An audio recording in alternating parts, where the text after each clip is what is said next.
Are you constantly trying to sell your prospects? Are you trying to get them to do business with you by selling them every single time you're in front of them? The reality is that modern selling really isn't actually about selling per se, at least not in the traditional sense of the word. Instead, the focus is really on determining fit. And once we know there's a fit, then we can start to create value in that conversation. In this video, I'm going to show you how to stop selling and start closing sales. Check it out. Number one, know your ideal prospect. This is really a mistake that so many salespeople make, which is trying to do business with a broad group of people when in fact their ideal prospects are actually out there and they're not in front of them because they're so focused on selling to a bigger audience as opposed to really narrowing down the ideal prospect. And an ideal prospect can fit a bunch of different profiles. It could be focused on industry, it could be focused on title, it could be focused on department in an organization. And it can be most likely a combination of all of those and maybe a specific set of challenges or whatever it is, but knowing exactly who your ideal prospect is and really focusing specifically on going after them is going to save you so much time trying to sell all of these other people that really were never your ideal prospect in the first place. So start to clarify, who isn't your prospect? Who do you not want to be selling to? And then focus on them. Number two, only focus on ideal prospects. I need to drive this point home because it's so key. This means that if you are dealing with someone who isn't an ideal prospect, stop dealing with them. Move on. Refer them to someone else. Focus your time on only ideal prospects. One of the biggest differentiators between top performing salespeople and everyone else, I'm talking about the hordes of everyone else, is that top performing salespeople spend all of their time in front of only their ideal prospects. And what that means is that they're getting rid of all of those other people. Only focus on those truly ideal prospects, the people that are going to have the budgets, that are going to be good customers, that are going to be great clients, and that ultimately are going to be able to give you a yes or no decision. Number three, get rid of the rabble. Now, this again builds on the earlier point, but getting rid of the rabble may sound kind of mean, but it is so true and so critical. I find that a lot of times we come across these prospects that kind of fit who we could work with, and we spend all of this time trying to sell them because, they're right in front of us, so why not sell them? Instead, as a top performing salespeople, what we want to do is determine whether someone's a fit up front, and if we determine that they're not, move on, get rid of the rabble. Don't be distracted by all of these different potential opportunities, most of which are kind of junk. Get rid of the rabble and focus on those people that are truly ideal prospects that are going to be that good fit. Number four, disqualify prospects. Now, if you've been in my world for some time, you've heard this term of disqualifying prospects. And what's amazing to me is even some of my best clients still come back to me and say, well, you know what, Mark? I use the disqualification process of trying to get rid of those people that aren't a fit, but I'm still coming across some of these people and I'm keeping them along in my process that may or may not be a fit. What we want to do is spend the early part of the sale disqualifying people that are not a good fit. Get rid of them. It is so liberating to early on in a sales process determine, you know what? This person's really not a fit for what we have. It may mean that they don't have the money, or they're not really the qualified decision maker, or they don't have the challenges, or whatever it is. Once we determine that, we can disqualify them and then we can act accordingly. By the way, if they're not the decision maker, that doesn't mean that you just suddenly say, you're not the decision maker, go away. But you don't want to be going down the entire sales process with this person, presenting to them, and then expecting a decision, and then ultimately they're going to give you a big fat, I gotta think it over, or I gotta run this by my boss, and now you've gone through that process and you've wasted a lot of time and you're in a weaker position. Instead, disqualify prospects that aren't a fit and determine what is the good next step. That may mean just moving on and forgetting about them, or it may mean getting an introduction from them into someone else. Number 5, the doctor's mindset. The doctor's mindset is so key. And what this really means is that when a prospect gets in front of us, we need to think like a doctor. We've got to stop thinking like a salesperson or a consultant. Instead, we really want to think like a doctor.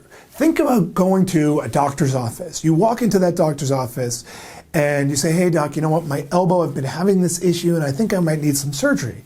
If that doctor came back and said, well, you know what, Mark, you're in the right place. We have this incredible procedure called arthroscopic surgery. It's unbelievable. We're going to cut away the bad stuff, sew you back up, and within a week, you can use that elbow again. So you're ready to do it? And they push that contract right across the desk. How would you feel in that situation? Of course, you'd be like, I gotta get the hell out of here. That's what most salespeople are doing in selling situations. They are trying to close sales all the time. They're selling all the time. Instead, take a step back and think like a doctor. A good doctor, when a prospective patient walks in, they're doing what? They are asking questions. They're diagnosing. They're using their expertise to determine whether there's a fit and whether this particular solution is going to be ideal for them. Using that doctor's mindset is going to change everything because it's going to take a lot of pressure off of you and that prospect.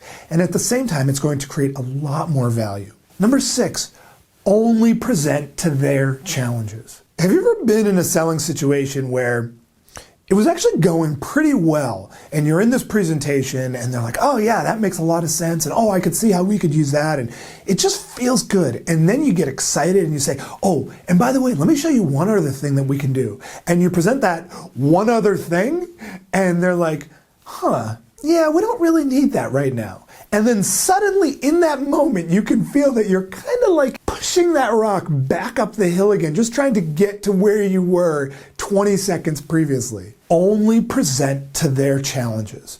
Don't present a solution that goes beyond their challenges. If they don't have a particular challenge, don't present a solution to solve a challenge that they don't have, because that's going to throw them off. They're going to think, this doesn't really make sense, or we don't really need that. And now they're going to say, oh, well, can we take this out? Or you're just going to send the message that you didn't really get what they most care about. Present a solution that is directly focused on solving only the challenges that they have shared with you or that you know they have.